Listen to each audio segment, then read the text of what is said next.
महाराष्ट्र शासनाच्या माध्यमातून पोलीस भरती प्रक्रिया तारीख जाहीर करण्यात आली आहे। मात्र सर्व केंद्रांवर या तारखा लागोपाठ असल्याने विद्यार्थ्यांचं नुकसान होणार आहे।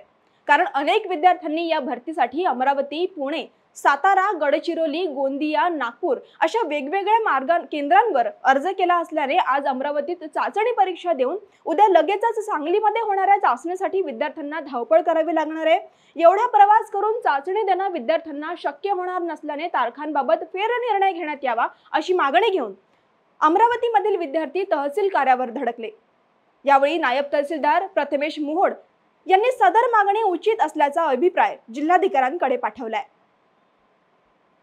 आता 19 तारखेपासून पोलीस भरतीची प्रक्रिया चालू केलेली आहे। शासनाला लवकर फिजिकल घ्यायचं आहे, त्या कारणानं सर्व विद्यार्थ्यांनी प्रत्येक घटकात एकच फॉर्म भरलेला आहे।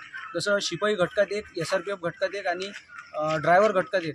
पण शासनाने त्यांच्या सोयीनुसार प्रत्येक म्हणजे एका घटकात एक असं हॉल तिकीट जाहीर न करता तिन्ही घटकातले एकाच वेळी हॉल तिकीट जाहीर केलेलं आहे। त्या कारणानं विद्यार्थ्यांची ह्या जिल्ह्यातून त्या जिल्ह्यात प्रत्येक जिल्ह्यात जे वाहतुकीची हे सोय आहे, व्यवस्था आहे, ते होऊ शकत नाही। कारण एखादा विद्यार्थी जर पुण्याला फिजिकल असला आणि तिथून त्याला दुसऱ्याच दिवशी अमरावतीला फिजिकल असलं तर रात्रीतून येणं शक्य होत नाही।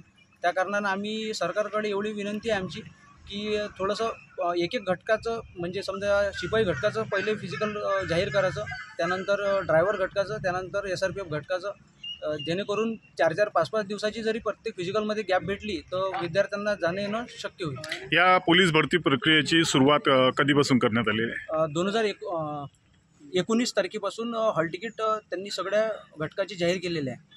आज आपण तहसीलदार यांना निवेदन दिलेलं आहे।